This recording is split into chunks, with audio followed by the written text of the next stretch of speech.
Oh, yeah. Simon, a great start and a really good finish. How do you go about processing a really tough loss?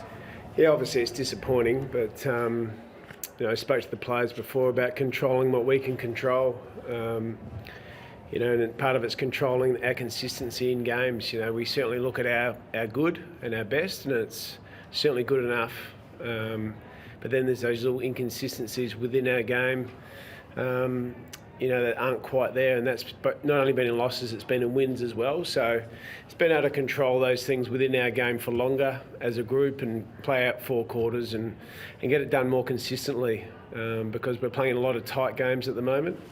The competition's tight, but it's small margins you're working on, and we just got to do it for longer.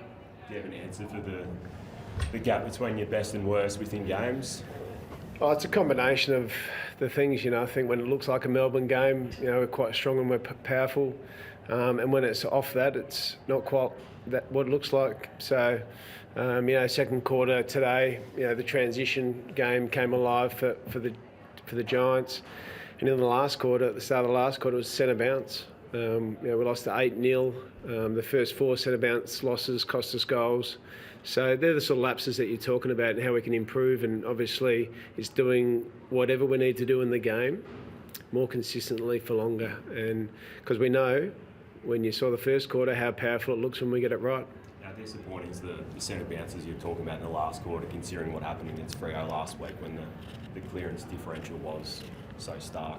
Yeah, obviously it's something we worked on all week, was to get our clearance game back on track. Against Fremantle, it certainly wasn't to the level, and against Essendon, it was to a really high level the week before that. So it's a big part of our game to make sure we get right, and for most of the night it was in a good space. But the last quarter, to lose centre bounce 8-0, that's a big loss.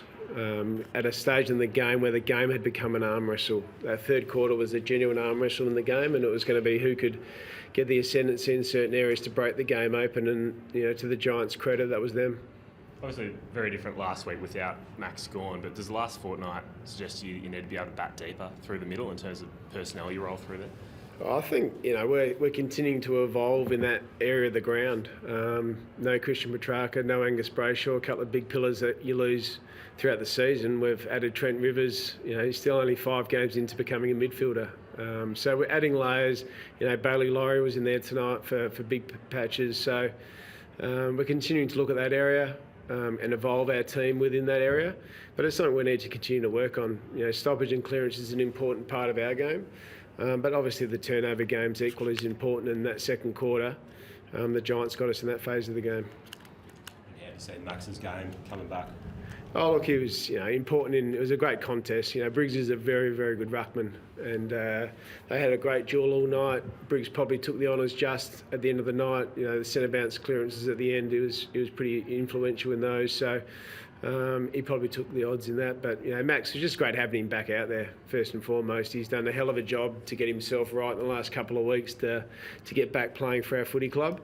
And it's credit to him for the work that he's done to get himself into this position. It was a very nasty ankle injury that he was dealing with, and like Max does, he wants the team to be successful, so he wanted to be out there. What does the week ahead look like for you now, Simon? Are you going to be around the club much during the week? Yeah, I hope to be. Yeah, obviously the next couple of days we'll be laying low, obviously dealing with an infection, been in hospital for the last 3 or 4 days, so head back in and get a little bit more treatment. It's going to be okay.